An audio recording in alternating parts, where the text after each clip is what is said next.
Yeah, you got notes out. I got people. Just write down your goal. If you have paper and pencil, better. Like right here. What's your goal? What's that? You know what? So this is interesting question because I want you to put dollar amount. So you put 25 million, you put 10 million, you could put 100,000. It doesn't matter. Just write down what your goal is for next year. Now, I want everybody to write below that.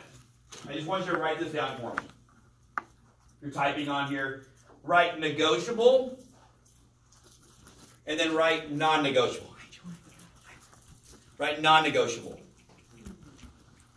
Now, this is a major aha that I've had as being a coach. And just so y'all done bold, I also coach agents. And I coach agents that are pretty high volumes, 50 million, people like that. And the reason I'm bringing that up is that this one thing that I've discovered in the times I've been in coaching through the years is that do y'all believe most people's goals are negotiable or non-negotiable? Negotiable. Negotiable. And I want you to take that goal. I had to write that just have it in front of you. And I know in a lot of times if you're taking goal, we talk about pain versus pleasure. And you got to take that goal. If you truly intend on making that goal to finish 2018, you got to make that goal, which one? Negotiable or non-negotiable? Non-negotiable. Non-negotiable. Which means you got to write a plan down. You got to. So I'm going to give you a couple of tips here of things that I literally will go through, and Matt's coaches will go through with agents. Is that go through and figure out your goals for next year. And this is a term I learned from Tony DeSello, by the way, is Diana Kokoska's husband. Diana's the author of Bold. Tony told us, give every dollar a name. And I want you to go through your goals for next year. And I want you to spend every dollar of where it will go when you make it for 2018. Now, if you're a new agent in the room and you're doing $60,000, do the same exercise. You got part of the money that will go to the company. You got to pay your taxes. You have your board dues. You have all your expenses. And go and give every single dollar. Now, if you're going to be doing $1 million PCI, give every dollar a name. Even more important. Everybody got it? Now, what will happen, I literally gone through this. My biggest aha in coaching in general is most goals are non-negotiable. Or most goals are negotiable. That they're really not committed to that number. Now, what do you think will happen when you sit down and give every dollar a name? You literally tell that dollar where it's going to go.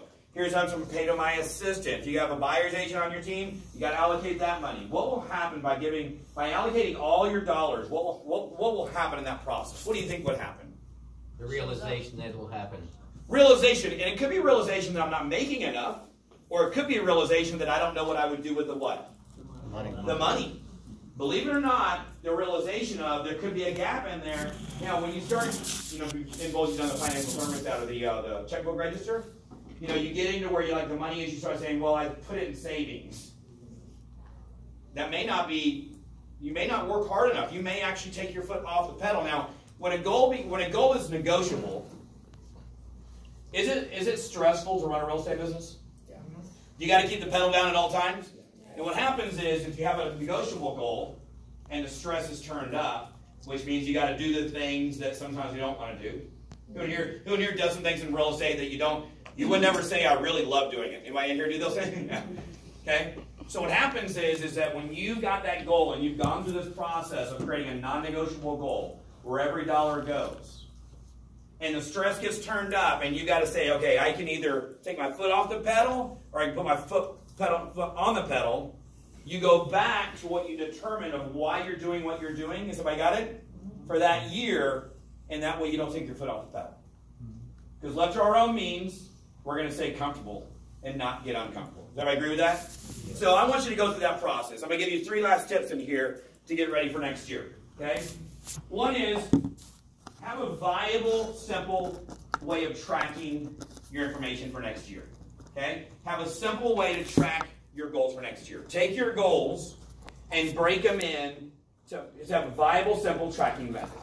Now, go through every single month, and I want you to take, and this is a conversation literally Rebecca and I just had a while ago, and I want you to take your goals, like let's just say your goal is to close 60 transactions next year.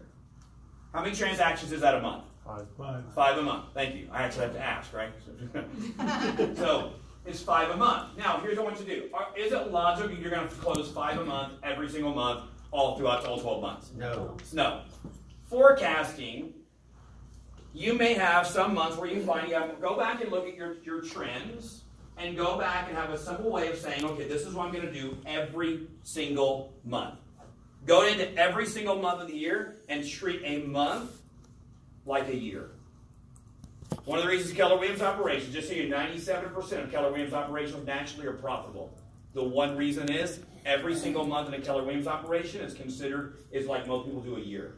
Heather has to close the office to do transmittal because when the books are closed, and we can't go back. Once we close a month in Keller Williams, we can't go back, oh, we forgot this bill, and add it back into a month. That month is closed. Everybody got it? Yeah. Run your business the same way. Okay? So track what your goals are in every month, and then have a process after the end of every month and evaluate how you did. So we call it transmittal. We have a transmittal report. Okay? So have a simple way of tracking your goals, breaking down by month to month to month. Have a process that you close the month out every month and look at how did I do and what do I need to make up for next month. What's working? What's not working? Check out your average prices. Am I on track? Am I holding enough listings? Redo your listings needed form. How many listings do I need to carry? Do I have enough leads coming in? Have a simple way of every month, like on the 5th day of the month, of saying, how did I do in my last month and what do I need to do differently the next month? Everybody got that? Now, what do most people do? They finish up a month, they determine they had a good month or a bad month, and they just keep doing what they've always done. Would y'all agree with that? And nothing really changes. Then they get to the end of the year and they go, oh man, I'm behind on my goal because it compounded every month. Okay? So have a system for checking your month every month. And then number 3, I want everybody, if you're writing some notes in here, everybody write down this term. Last thing we're going to do, we're going to close, is 15th protocol. Everybody write down some of these called the 15th protocol. Who in here knows, you probably know, who in here knows what the 15th protocol is? Anybody in here? Greg, good. Better, right? Because you're on a lot of the calls, you hear it. So, 15th protocol is have a predetermined set of actions that you're going to take.